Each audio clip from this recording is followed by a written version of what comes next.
Hola a todos. Hoy veremos reanimación cardiopulmonar en contexto de la pandemia de COVID-19. Estas son las recomendaciones de la AJA con respecto al COVID-19.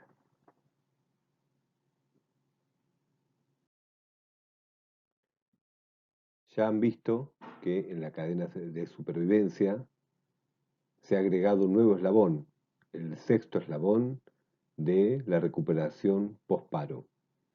También en esta nueva actualización 2020, en el contexto de la pandemia por el SARS-CoV-2, tenemos nuevas recomendaciones.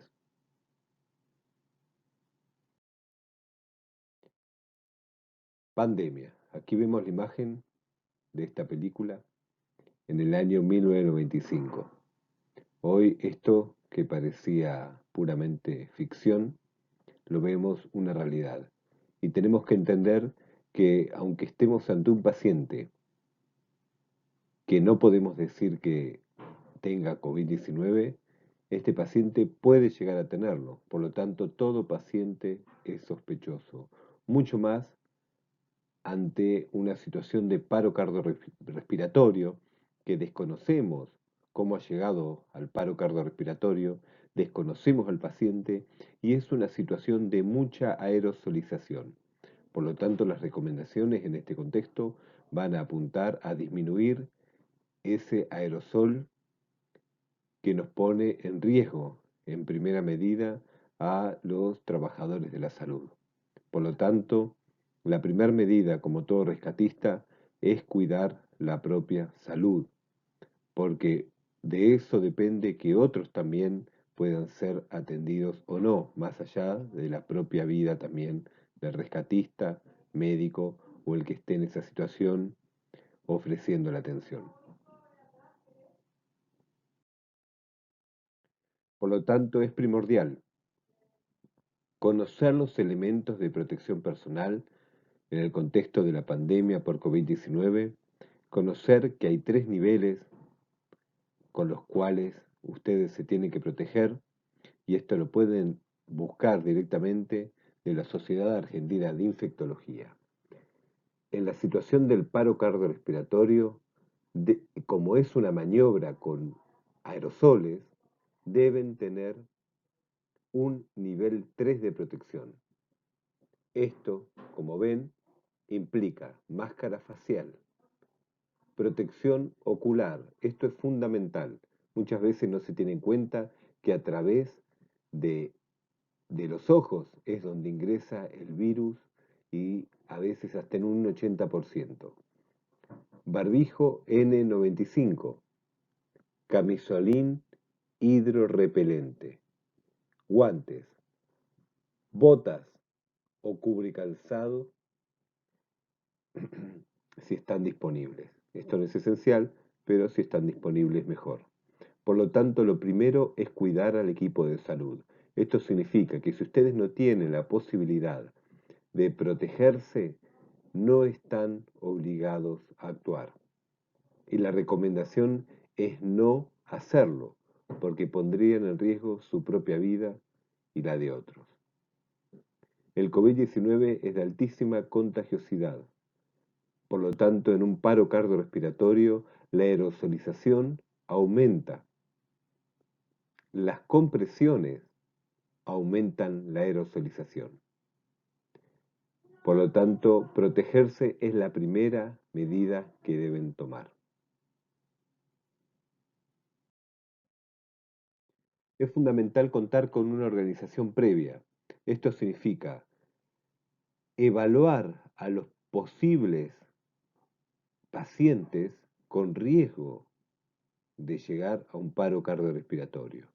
Por lo tanto, debemos conocer a quienes este paciente es sospechoso de COVID, tuvo síntomas de COVID, está en insuficiencia respiratoria y si no es así, igualmente deben considerarlo como sospechoso. Pero por supuesto, hay pacientes que ustedes pueden claramente referirlos como sospechosos de COVID cuando tienen dificultades ventilatorias, insuficiencia respiratoria, fiebre. Enfermedades previas. Estas enfermedades previas lo ponen en la categoría de reanimable o de no reanimable. Es un paciente oncológico avanzado que está en confort o es un paciente reanimable. Esto es fundamental porque reanimar a un paciente no reanimable, y para esto los protocolos deben estar muy claramente establecidos, es poner en riesgo al personal de salud innecesariamente. Por lo tanto, todo paciente debe ser primeramente categorizado, si es reanimable o no es reanimable. Y para esto es fundamental contar con protocolos institucionales claros, protocolos que ustedes conozcan, que estén en lo posible en un lugar visible, que todo el equipo de salud lo conozca y adelantarnos a la posibilidad de un paro cardiorrespiratorio. También conocer dónde sucedió.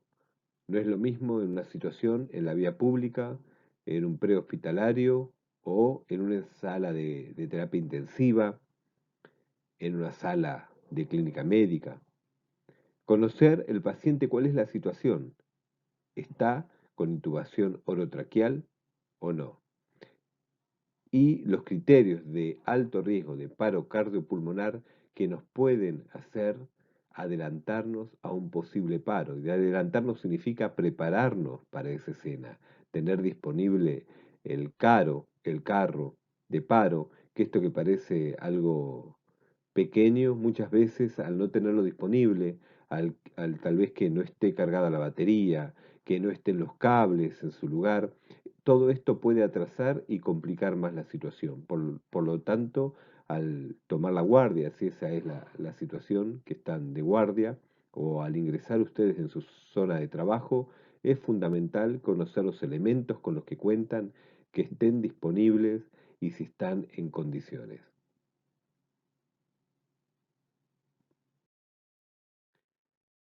También es importante entender la fisiopatología del COVID-19 y saber que la causa más importante de paro, aunque no es la única, es la causa hipóxica. Por lo tanto, la primera indicación es tratar la vía aérea. Tratar la vía aérea. En este caso, las compresiones son importantes, pero también son importantes la vía aérea. Como ustedes saben, en el paro cardiorrespiratorio, solamente con comprimir en algunos contextos es suficiente, pero debemos tratar la vía aérea, mucho más en un contexto hospitalario en donde la intubación orotraqueal no solo asegura la vía aérea, sino también reduce el riesgo de aerosolización. Y esto es fundamental tanto para el paciente como para el personal de salud.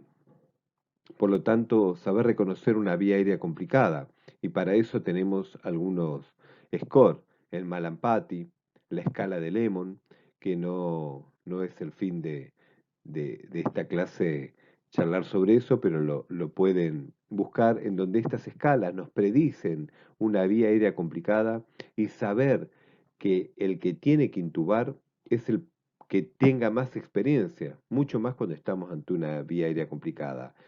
En pandemia y en esta situación no es el momento del que tenga menos experiencia hacer el procedimiento. Muchas veces yo sé que en las residencias se busca que, bueno, el residente también tiene que aprender y en la curva de aprendizaje eh, son los residentes generalmente los de los primeros años que realizan este procedimiento. Pero en esta situación es el que tiene que hacerlo, es el que tiene más experiencia. E ingresar la menor cantidad posible de personal. Si ustedes ven en la diapositiva anterior había 4 o 5 personas, en este caso tenemos a una médica que está con el equipo de protección personal nivel 3 y está solo, en lo posible la menor cantidad de personal. Y evitar la ventilación no invasiva, porque esto provoca mayor aerosolización, así como el ambú. También debemos tratar de evitar el ambú. Para eso es preferible usar máscaras. Estas máscaras, la máscara con aerocámara, hablaremos en las próximas diapositivas. El paciente intubado, ya hemos hecho la intubación.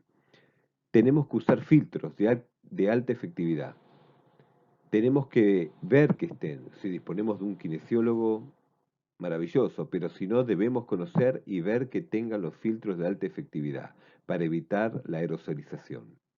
Asegurar el tubo es fundamental, porque en la movilización por la reanimación hay riesgo de extubación, y esto, además de poner en riesgo la vida del paciente, también pone en riesgo la vida de ustedes, al exponerse ustedes a la posible aerosolización. La frecuencia del respirador debe estar a 10 ciclos por minuto y deben retirar el trigger de respirador. Esto para los que tienen manejo de vía aérea y que tienen manejo de ventilación mecánica, deben saber que el trigger de respirador puede ser disparado con las compresiones.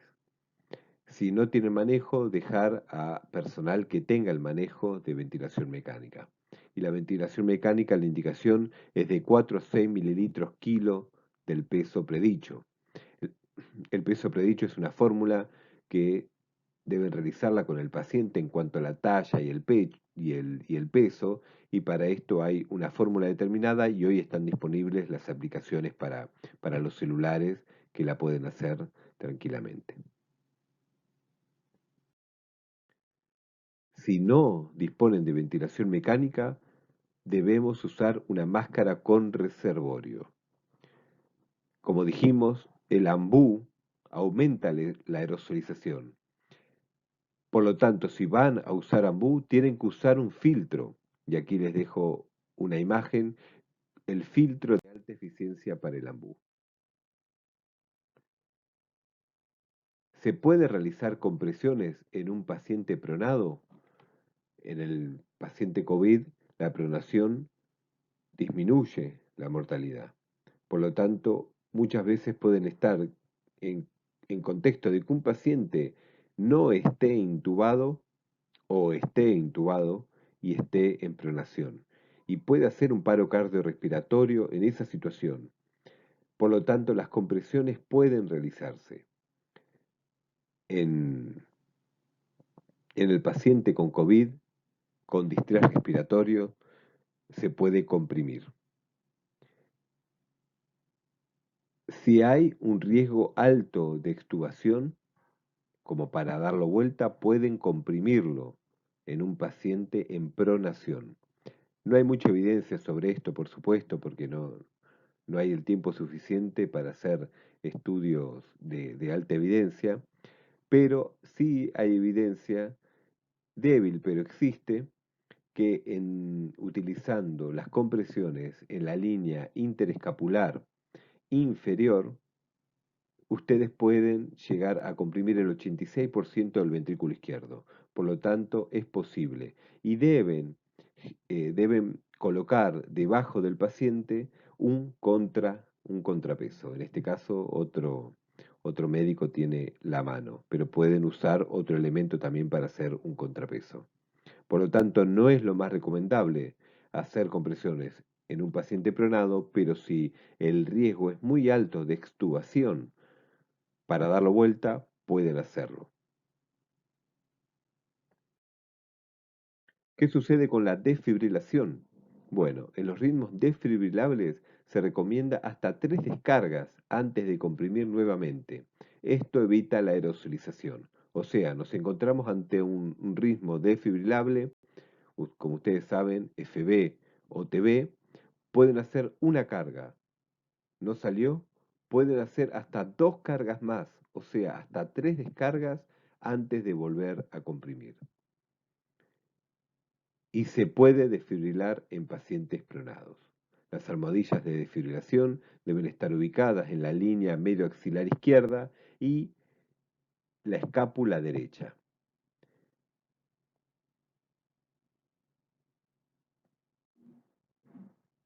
Bueno, muchas gracias por su atención.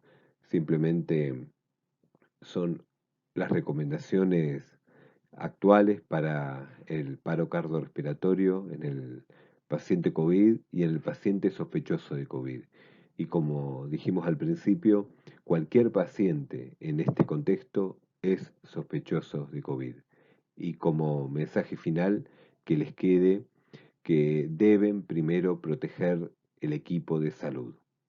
Deben primero colocarse el equipo de protección personal y si no lo tienen, no ponerse en riesgo. Bueno, muchas gracias por su atención nuevamente y un saludo para todos.